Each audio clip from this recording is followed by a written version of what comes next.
अस्सलाम वालेकुम स्टूडेंट्स। आज का हमारा टॉपिक है क्वांटम नंबर।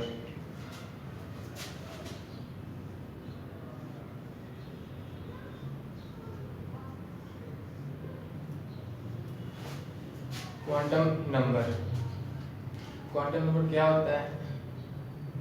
ये बेसिकली हम यूज़ करते हैं किसी भी इलेक्ट्रॉन की पोजीशन का पता करने के लिए कि इलेक्ट्रॉन एटम में किस जगह पर प्रेजेंट है।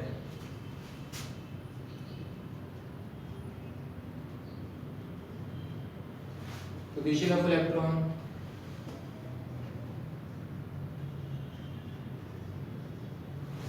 इलेक्ट्रॉन की एनर्जी मालूम करने के लिए कि इलेक्ट्रॉन की एनर्जी क्या है,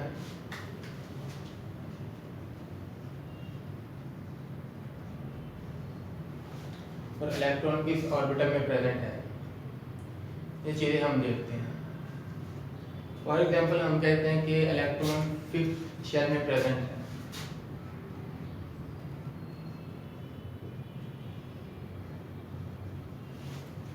तो क्या इससे हमें पता चल जाएगा कि इलेक्ट्रॉन की पोजीशन क्या है? नहीं। क्यों नहीं पता चलेगा हमें? क्योंकि हमने उसका शेल का बताया है, उसके सब शेल होते हैं, उसके ऑर्बिटल होते हैं, उसकी स्पिन होती है, ये सब भी हमें बताना पड़ेगा। अगर मैं कहूँ कि मैं पंजाब में रहता हूँ तो क्या आप मुझे ढूंढ लेंगे? बिल्कुल भी नहीं, जब तक मैं अपना पूरा एड्रेस नहीं बताऊंगा। अब हमें पता है कि फिफ्थ शेल में 5 सब शेल भी होते हैं,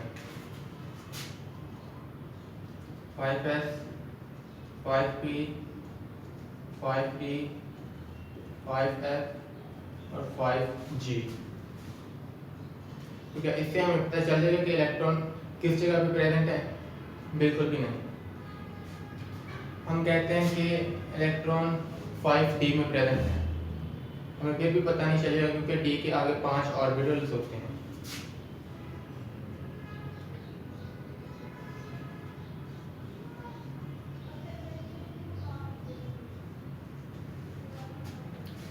हम ये कहते हैं कि जो हमारा इलेक्ट्रॉन है वो थर्ड ऑर्बिटल में प्रेजेंट है। तो क्या इससे हमें पता चल जाएगा कि इलेक्ट्रॉन की पोजीशन क्या है? नहीं, क्योंकि इलेक्ट्रॉन की स्पिन भी होती है क्लॉकवाइज और एंटी क्लॉकवाइज।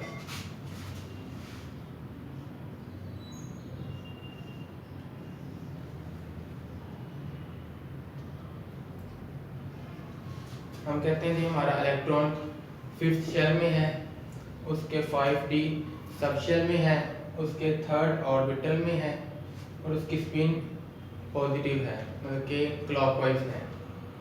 इसके लिए हम 4 क्वांटम नंबर देख लेते हैं। सबसे पहले है principal quantum number.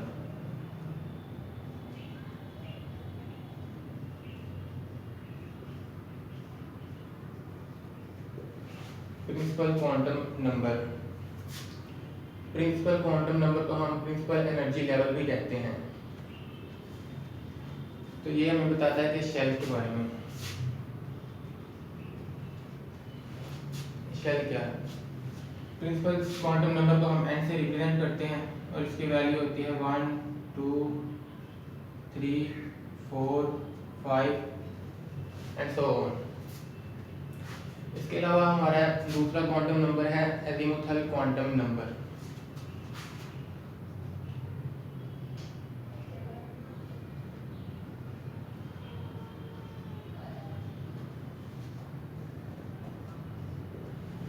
Azimuthal quantum number ये हमें बताता है सबशेल्स के बारे में और शेप ऑफ ऑर्बिटल के बारे में।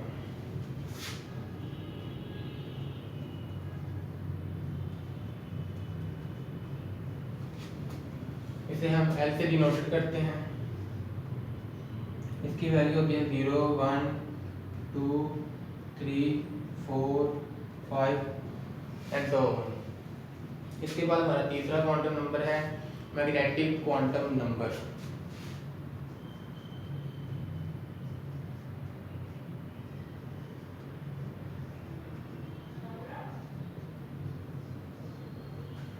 Magnetic quantum number magnetic quantum number को हम शो करते हैं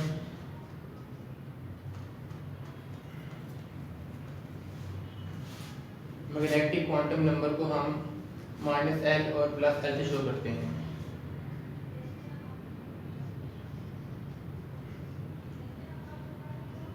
-L2 + L शो करते हैं।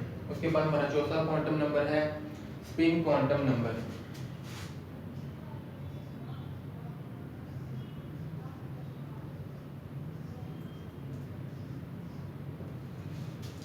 स्पिन क्वांटम नंबर को हम शो करते हैं +12 और -12 से।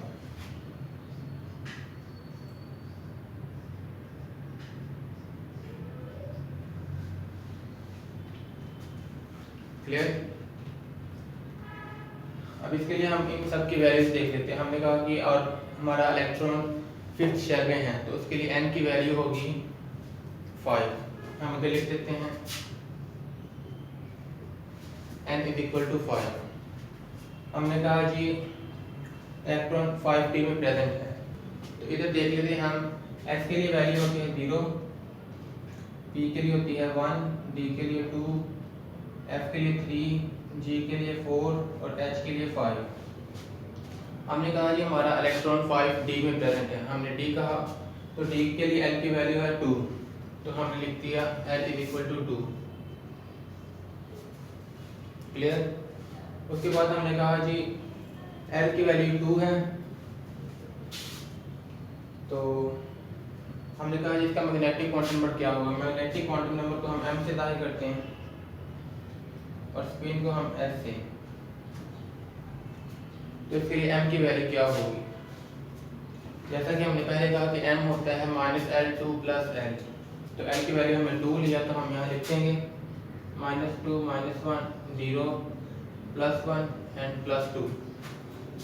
हमने कहा कि हमारा इलेक्ट्रॉन 3rd ऑर्बिटल में उसके लिए m की वैल्यू 0 है तो हम लिख देते हैं m = 0। उसके बाद हमारा चौथा क्वांटम नंबर जिसमें हम अप्लाई करेंगे कि हमने कहा कि हमारे इलेक्ट्रॉन की जो स्पिन है वो पॉजिटिव है, क्लॉकवाइज है। तो हम लिख देंगे स्पिन +12। इन 4 क्वांटम नंबर से हम किसी भी इलेक्ट्रॉन की पोजीशन का पता कर सकते हैं कि इलेक्ट्रॉन किस जगह पे प्रेजेंट है।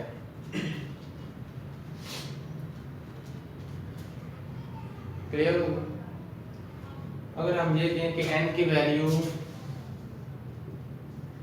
5 है और l = 8 तो क्या ये ठीक होगा? नहीं, ये बिल्कुल भी ठीक नहीं होगा क्योंकि हमने पहले कहा है कि 5th शेल में 5 सब शेल होते हैं तो ये हमें सब शेल बढ़ा दें तो ये इसमें एग्जिस्ट ही नहीं करेगा। अगर हम कहते हैं कि n = 5 है और l = 4 है तो फिर ये ठीक है क्योंकि l की वैल्यू जो होती है वो होती है n-1। l की वैल्यू हम लेते हैं 0 से n-1 के दरमियान। तो चूंकि 5 - 1 करने से आता है 4 तो ये इसमें एग्जिस्ट करता है। तो अब हम देख लेते हैं कुछ लिमिटेशंस। ऐसा नहीं होता कि n की वैल्यू कुछ भी हो और l की हम अपनी मर्जी से लिख लें।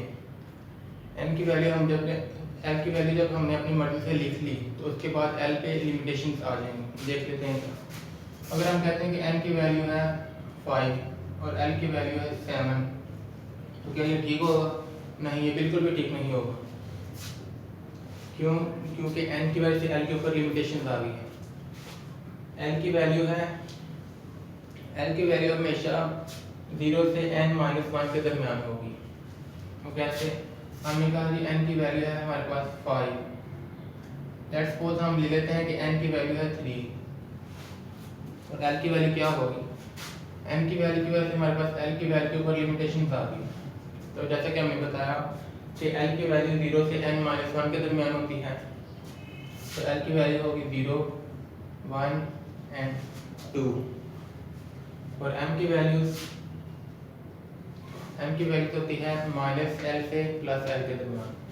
0 के लिए m की वैल्यू होगी 0, l के लिए होगी -1,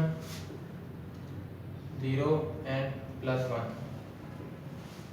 2 के लिए होगी -2, -1, 0, +1 एंड +2। ठीक हो गया?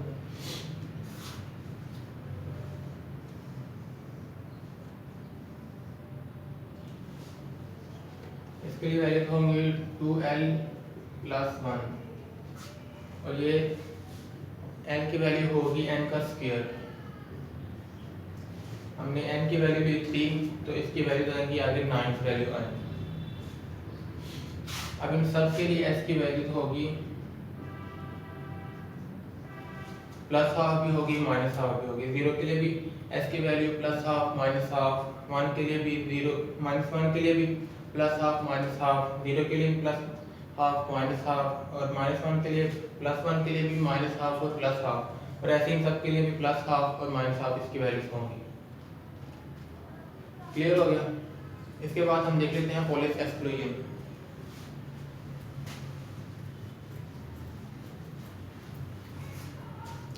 पॉलिश एक साइंटिस्ट था जिसने हमें ये बताया कि किसी भी इलेक्ट्रॉन के लिए 4 क्वांटम नंबर की वैल्यू सेम नहीं हो सकती।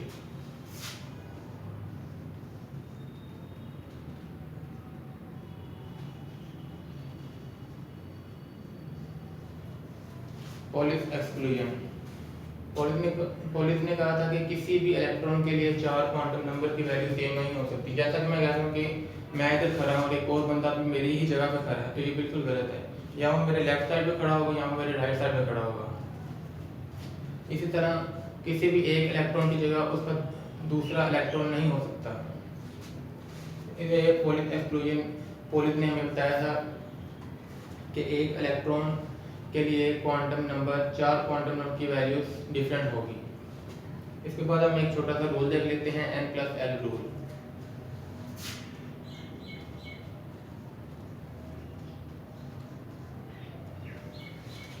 n+l रूल हमें ये बताता है कि किस शेल की एनर्जी लो है और किसकी हायर है।